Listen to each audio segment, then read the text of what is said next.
লোকনাথ, চল তো দেবাদিদেব মহাদেবকে স্মরণ করে আমরা তুঙ্গনাথের পথে এগিয়ে যাই।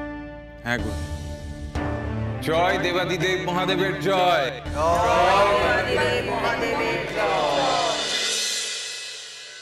जटाट विगलज्जल प्रवाह पावितस्थले गलेवलम्ब्य लम्बिताम्बुजङ्ग तुङ्गमालिका डमड्डमड्डमड्डमन्निनादवड्डमर्वयं चकार चण्डताण्डवं तनोतु नः शिवः शिवम् चकार चण्डताण्डवं तनोतु नः शिवः शिवम्।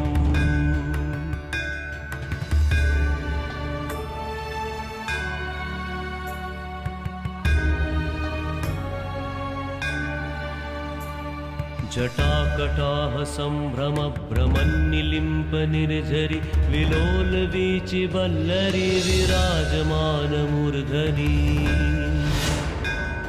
धगद्धगद्धगज्जलल्ललाट पट्ट पावके किशोर चन्द्रशेखरे रति प्रतीक्षणं मम किशोर चन्द्रशेखरे रति प्रतीक्षणं मम।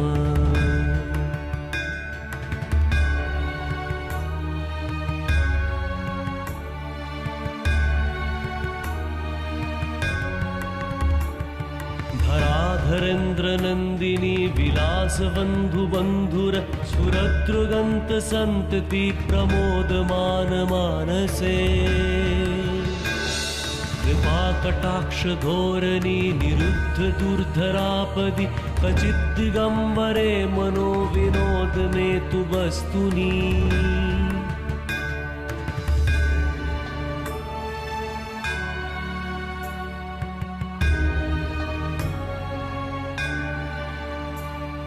कराल भाल पट्टिका धगद्धगद्धगज्जल धनञ्जयाहुति कृत प्रचंड पंचसायके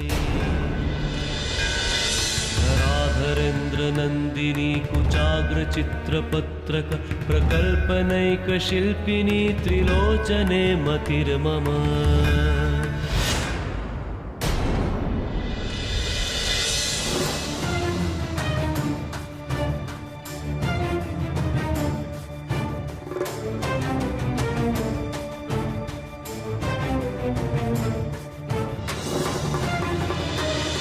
এসো, সাবধান সাবধানে পথ চলো। এই পাহাড়ি পথে একটু বেখেয়াল হলে বিপদ। আমার যে আর পা চলছে না সন্ন্যাসী ঠাকুর। এই চরম ঠান্ডায় আর যে হাঁটা যাচ্ছে না ঠাকুর। কিন্তু বাবা, এই স্থানে তো বিশ্রাম নেওয়া যাবে না, আর তুষারের ঝড় তো আরো বাড়বে, তখন তো এই স্থানটা বিপদে পড়ে যাব আমরা। কিন্তু গুরুদেব, সত্যি যে শরীর ছেড়ে আসছে, সঙ্গে তো খাদ্য পানীয় কিছুই নেই। লোকনাথ, কি করবি বল দেখে এখন বাছা? সবাই যে বড় ক্লান্ত হয়ে পড়েছে। সবার কথা বুঝতে পারছি মা, কিন্তু এই স্থানে এখন বিশ্রাম নেওয়া যাবে না। আমাদের কিছুটা পথ এগিয়ে বিশ্রামের উপযুক্ত জায়গা খুঁজতে হবে। সন্ন্যাসী ঠাকুর, সকলের তো এত কষ্ট হচ্ছে এই খাড়াই পথ দিয়ে এগিয়ে যেতে, অথচ আপনি একেবারে স্বাভাবিক আছেন। এই ঠান্ডা, এই খাড়াই পথ, আপনি কি কিছুই অনুভব করতে পারছেন না? আমি কেবল ঈশ্বর দর্শন ছাড়া আর কিছুই ভাবতে পারি না, তাই আমার ক্লান্তির কোনো অনুভূতি হয় না। আমার খালি মনে হয় আর একটু এগিয়ে গেলেই হয়তো শিবক্ষেত্রের দর্শন হবে। বুঝেছি, আপনি হলেন মহাসাধক আর আমরা সাধারণ মানুষ। আমাদের অত ক্ষমতা কই, তাই আমরা অল্পেতেই ক্লান্ত হয়ে পড়ছি। ঠাকুর, আপনি কবে সন্ন্যাসী হয়ে গৃহত্যাগ করেছিলেন? সে তো বহুকাল আগে, ছেলেবেলায়। আমি আর বেনি এই গুরুদেবের হাত ধরে ঈশ্বরের খোঁজে বেরিয়ে পড়েছি, তারপর আর পিছু ফিরে তাকাইনি।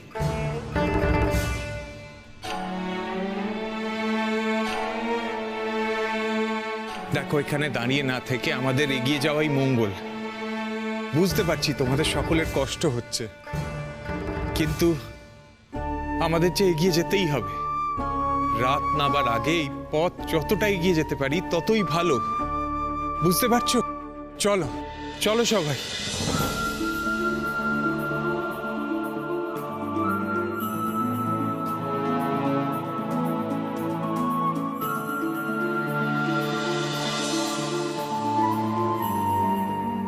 সন্ন্যাসী ঠাকুর, ঠাকুর, এই আধার রাতে পথ চলা এ তো আরো বিপজ্জনক। তার চেয়ে আমরা বরং এই যদি পাহাড়ের কোলে আজ রাতটা বিশ্রাম নিই। বেশ, তবে আজ তাহলে এখানেই তোমরা বিশ্রামের ব্যবস্থা করো। বাঁচালি বাবা, বাঁচালি।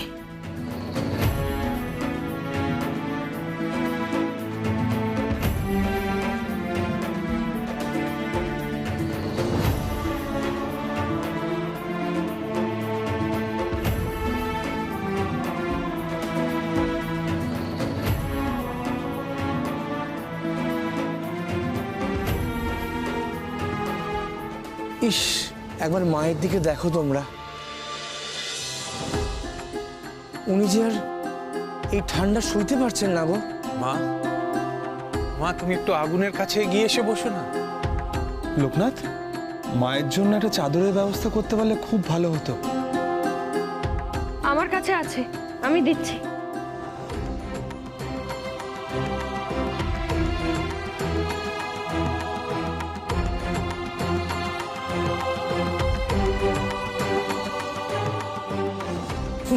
বেঁচে থাকো বাবা, বেঁচে থাকো। আমাকে নিয়ে তোমাদের চিন্তা করতে হবে না, আমি ভালো আছি। ঠান্ডা কি এত সহজে কমে?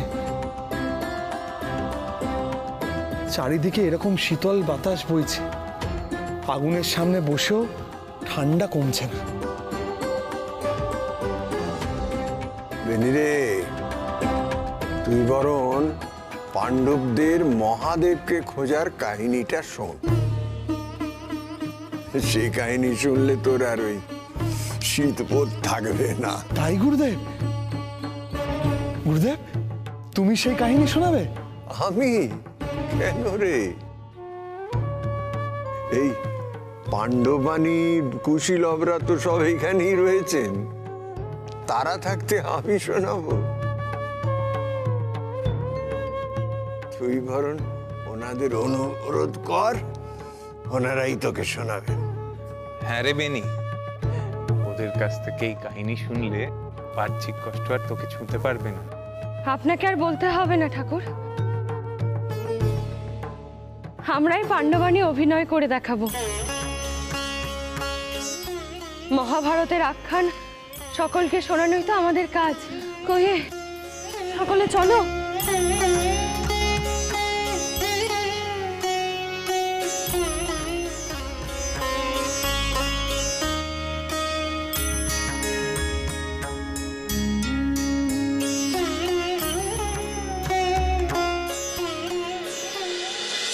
শুনেন শুনেন মহাশয়, শুনেন মা জননী, পঞ্চকেদার কাহিনী আমি বর্ণিব এখনি। তারপর তো শেষ হলো কুরুক্ষেত্র যুদ্ধ। অস্ত্রের ঝনঝন শব্দ শেষ হলে দেখা গেল চারিদিকে রাশি রাশি শব। যুদ্ধে জয়লাভ করলেন পাণ্ডবেরা, আর হত্যা করলেন কৌরবদের। হস্তিনাপুর তো দখলে এলো, কিন্তু কিন্তু ভাই হত্যা ও ব্রাহ্মণ হত্যার মতো গুরুতর পাপে বিদ্ধ হলেন তারা। আর পাণ্ডবদের মনের শান্তি হারিয়ে গেল চিরতরে।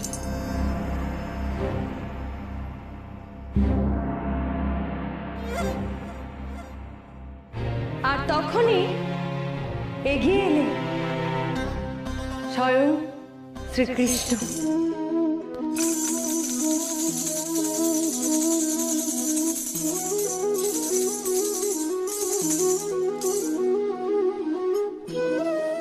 হে পাণ্ডুপুত্রগণ, এই মনোবেদনা নিবারণের একটি উপায়, তোমরা দেবাদিদেব মহাদেবের স্মরণ করো। তার কাছে গিয়ে তোমরা নিজেদের কৃত কর্মের জন্য ক্ষমা চাও, তবেই হবে তোমাদের পাপস্খলন।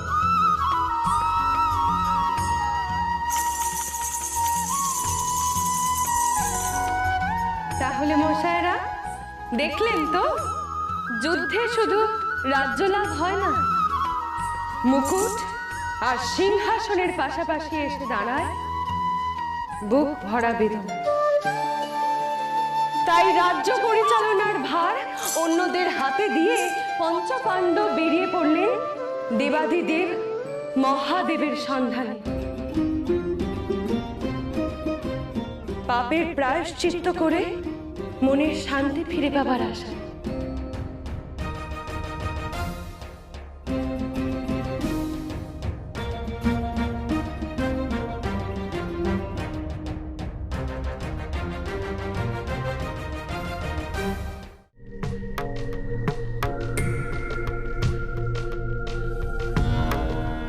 প্রথমেই তারা গেলেন শিবধাম কাশীতে, কারণ সেখানেই তো দেবাদিদেব মহাদেবের আবাস।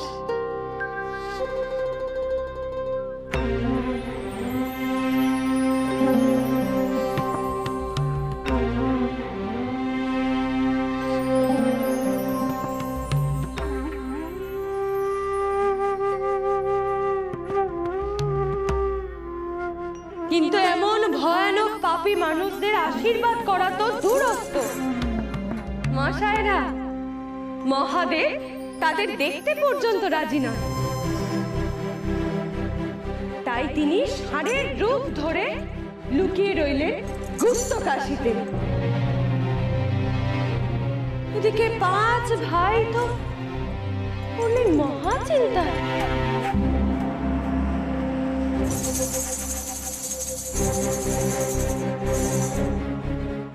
জ্যেষ্ঠ,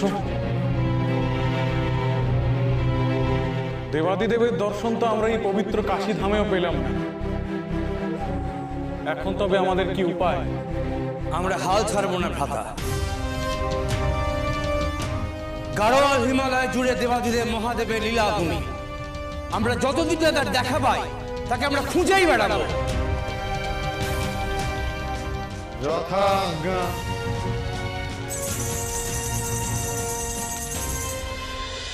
আবার শুরু হলো পথ চলা।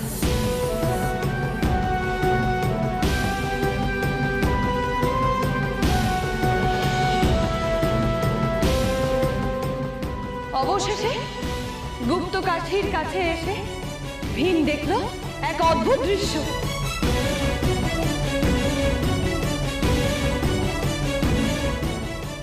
দেখলেন প্রকাণ্ড এক ষাঁড় ঘুরে বেড়াচ্ছে। দর্শন মাত্রই ভীম তাকে চিনে ফেললেন আর বললেন, এই ষাঁড়ের ছদ্মবেশে লুকিয়ে আছেন এই যে স্বয়ং দেবাদিদেব। তৎক্ষণাৎ দৌড়ে গিয়ে ষাঁড়কে জড়িয়ে ধরলেন।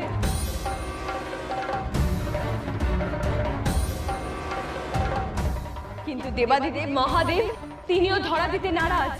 তৎক্ষণাৎ তিনি অদৃশ্য হয়ে গেলেন আর খণ্ড বিখণ্ড হয়ে ছড়িয়ে পড়লেন 5টি জায়গায়।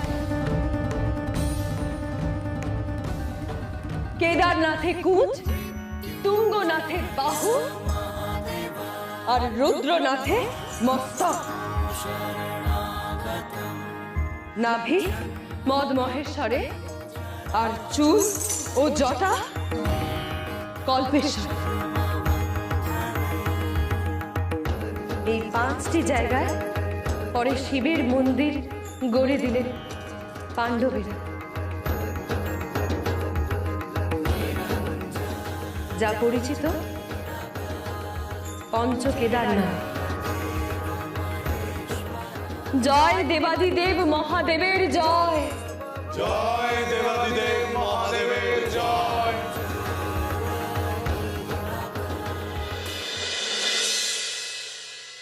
বেনি, কি হলো তোর? গুরুদেব, গুরুদেব, এরকম কাহিনী আমি জীবনে কোনোদিনও শুনিনি।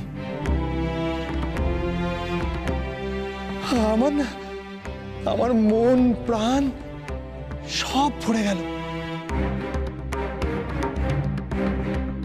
আমি কেন এত কাল এই কাহিনী থেকে বঞ্চিত ছিলাম? না রে বেনি, বঞ্চিত নয়। হয়তো এই আদর্শ স্থানে এই কাহিনী শোনার আমাদের সৌভাগ্য হলো সবার।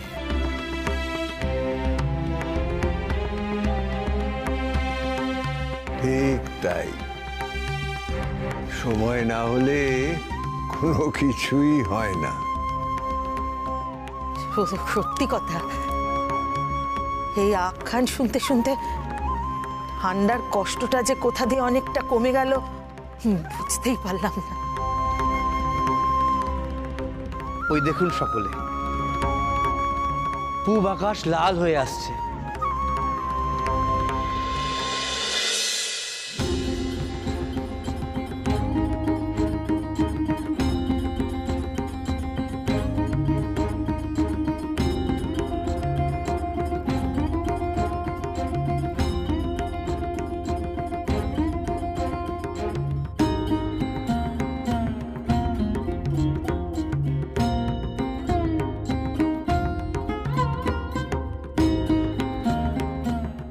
গুরুদেব, এবার তবে আগুন নিভিয়ে আমরা আমাদের পথে এগিয়ে যাই।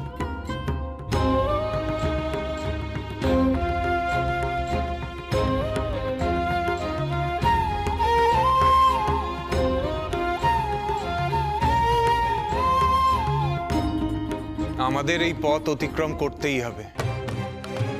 কিন্তু লোকনাথ, এই পথ ধরে এগোলে তো আমরা আরো বেশি শীতের প্রকোপে পড়ব বলে মনে হচ্ছে। তা তো পড়বই, কিন্তু তা বলে আমরা পিছিয়ে যাব নাকি? ঈশ্বরের দর্শন করতে হলে এটুকু ঠান্ডা তো সহ্য করতেই হবে। চলো চলো সবাই।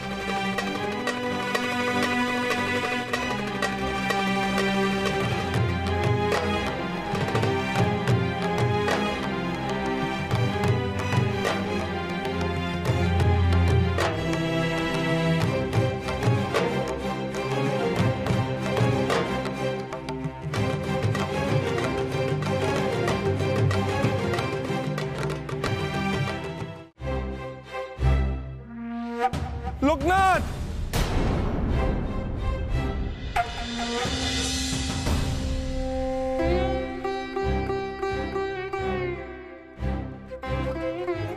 সবাই যে খুব কষ্ট পাচ্ছে, কেউ তো আর চলতে পারছে না। আমি বলি কি, তুই এগিয়ে যা, বুঝলি? আমরা যেমন করে পারি তোর পেছনে ঠিক চলে আসবো। তা হয় না গুরুদেব, তোমাদের সকলকে নিয়ে আমি যাব। ঠাকুর, আমরা তো আপনার মতো সাধক নই। আমরা তো আপনার মতো সইতে পারি না যা যা আপনি সইতে পারেন। সবটাই হলো মনের জোর গো। তোমরা যদি মন থেকে বাবাকে দেখতে চাও, তোমরাও এগিয়ে যেতে পারবে। চলো চলো, এগিয়ে চলো।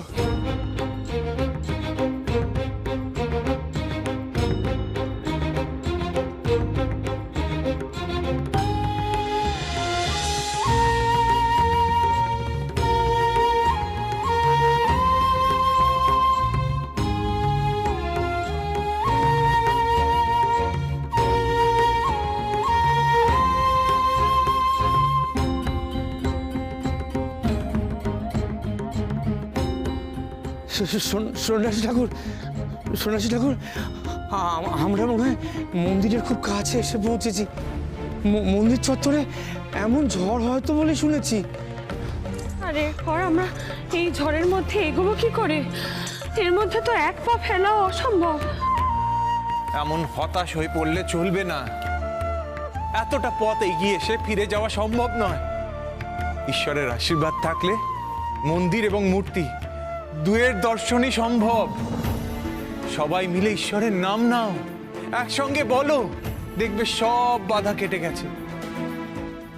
বলো সবাই, জয় বাবা ভোলেনাথের জয়।